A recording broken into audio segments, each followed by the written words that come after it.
Je vous propose un nouveau tutoriel sur EBP Point de Vente 2015, donc sur la version V19, mais qui est également valable pour les versions V9 à V18, sur le circuit des documents de vente lorsqu'on est sur le back-office. Alors, nous avons vu que sur le front-office, on peut générer donc des tickets de caisse, on peut même également regrouper des tickets de caisse en facture, mais vous pouvez également gérer, je dirais, avec le back-office, une gestion commerciale classique, puisque effectivement on peut vous demander donc des devis que vous pouvez établir avec le back office, et qu'ensuite effectivement s'ils sont acceptés, vous pouvez procéder au circuit classique des documents de vente, c'est-à-dire du devis que l'on va transformer en bon de commande, que l'on va transformer en bon de livraison et en facture. Donc c'est ce que je vous propose sur ce tutoriel, c'est que effectivement sur le back office de EBP Point de Vente, on peut générer également donc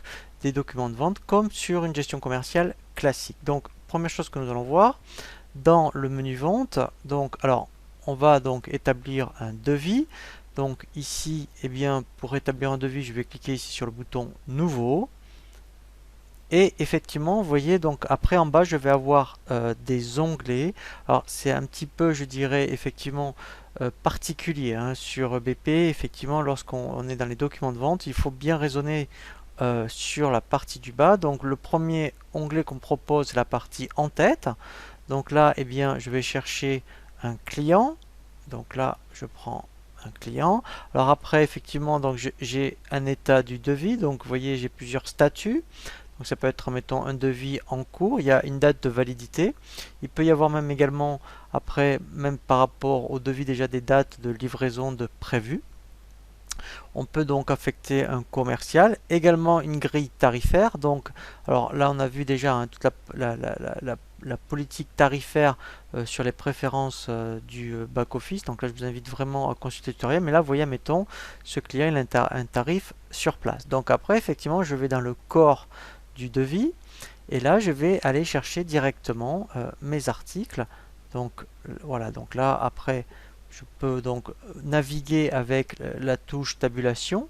Donc là, je peux changer les quantités, et au fur et à mesure, après, effectivement, vous voyez, donc je peux rajouter ici avec, alors on va voir après les boutons ici, donc je fais ajouter, et je peux rajouter après autant d'articles que je le souhaite.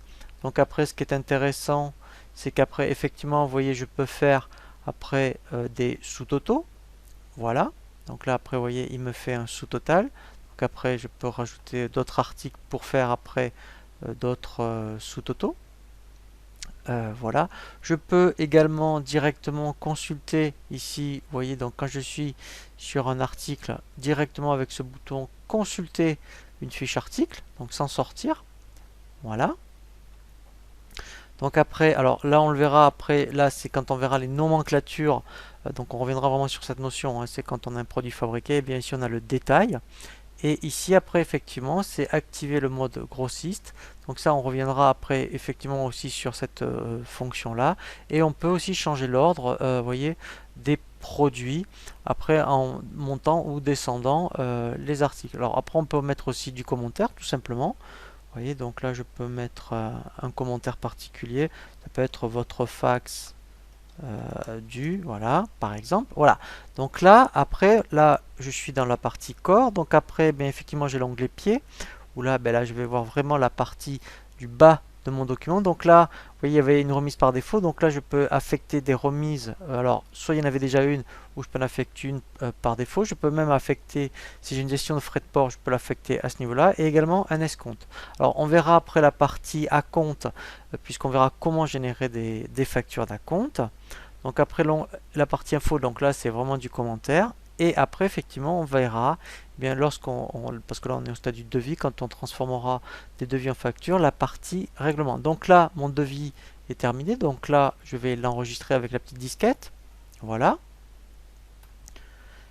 Et ensuite, après, effectivement, quand mon devis est accepté, alors après, ce qui est vraiment intéressant, c'est d'avoir cette fonction ici, vous voyez, de recherche multicritère. On peut rechercher n'importe quelle pièce commerciale en fonction donc de certains critères. Donc ça peut être en fonction, donc déjà, dire je veux rechercher que les pièces commerciales dans le devis, par exemple, d'aujourd'hui, par exemple, par code client, par numéro de pièce si vous connaissez déjà le numéro de pièce. Et après, effectivement, on a donc toute une possibilité d'autres recherches. Voilà, ici.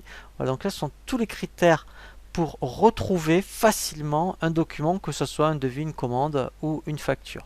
Donc ça, c'est la première étape. Donc là, j'ai établi un devis. Donc après, quand le devis est accepté, eh bien, je vais donc le transférer. Donc là, on va faire tout le processus, hein. Commande, BL et facture. Donc là, je fais bouton droit, par exemple. Et ici, j'ai l'option, vous voyez, transférer. Donc là, lui, il va suivre le circuit classique. Donc il va me proposer, eh bien, effectivement, de transférer un devis en commande. Donc là, c'est ce que je vais faire. Voilà. Donc là, il m'a généré, voilà, vous voyez, un bon de commande. Donc là, je peux l'ouvrir. Alors, c'est vrai que quand vous avez fait le devis, vous avez fait le plus dur, puisqu'après, tout est identique. Vous voyez, on retrouve vraiment la même chose. La seule chose qui change, c'est l'intitulé. Mais on n'est plus dans devis, mais on est ici dans commande. Donc après, pareil, je vais transférer ma commande en BL. Voilà.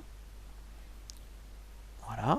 Et ensuite, voilà, donc même principe, hein, donc là je vais le passer. Et après, pour terminer, donc là je suis bien en BL, je vais transférer directement bien, mon BL en facture. Voilà, et là, en fait, j'ai bien maintenant, ici, vous voyez, ma facture d'aujourd'hui. Voilà, donc ça c'est vraiment le circuit le plus classique. Alors on peut sauter des étapes, bien sûr, on peut transférer des devis en facture, on n'est pas obligé de suivre tout le circuit, hein, surtout si vous faites que de la prestation, hein. Donc on peut faire donc de devis en facture. On peut faire aussi ce qu'on appelle des regroupements. Donc par exemple, si vous avez plusieurs devis, et bien quand on a plusieurs devis qu'on vous transformer en facture, par exemple, ou plusieurs commandes en BL ou BL en facture, et bien après on a une option quand on fait bouton droit qui s'appelle regrouper.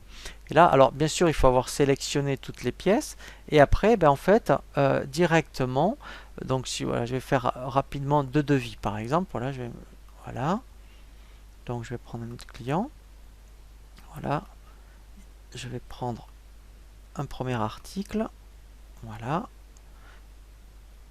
donc là j'ai un devis. Et ensuite, je vais faire un autre devis. Voilà, donc toujours avec le même client. Voilà. Ce qu'on va faire, on va donc transférer ces deux devis en facture, par exemple. Donc là, effectivement, je vais sélectionner avec, donc au clavier, j'appuie sur la touche Shift. Voilà, je sélectionne mes deux devis. Voilà, je fais bouton droit, je prends l'option regrouper. Alors là, voilà. Donc là, alors quand c'est des articles différents, ce qui est intéressant, c'est de faire générer un sous-total par devis. Comme ça, en plus, on aura même devis, numéro et un sous-total à chaque fois. Donc ça, c'est intéressant. Et là, je vais faire exprès. Je vais le transférer directement en facture. Comme ça, après, on verra pour les règlements, quand on verra ça au niveau du tutoriel sur les règlements. Voilà. Et là, directement, voilà. Donc là, si je la visualise, eh bien, en fait, je vais avoir directement, vous voyez, un sous-total, vous voyez, par devis. Donc ça, alors après, en plus, c'est propre, parce qu'en plus, vous voyez, on a les numéros de devis, voilà, avec les différentes dates. Donc même pour le client, c'est vraiment très très clair. Voilà, donc pour résumer, hein, pour le circuit des documents de vente, donc vous commencez donc par un devis. Hein, donc là, c'est vrai, quand on est dans un devis, eh bien, il faut surtout bien regarder, parcourir là, vous voyez, les différents onglets. Voilà, pour après dans les chercher les articles. Et après, effectivement, pour transférer un devis en commande, en BL et en facture, eh bien, systématiquement, il faut faire, vous voyez, l'option bouton droit et transférer. Et on peut également, effectivement, eh bien, regrouper plusieurs devis en facture ou commandes en BL ou BL en facture, en sélectionnant avec la touche Shift tous les documents que vous voulez regrouper.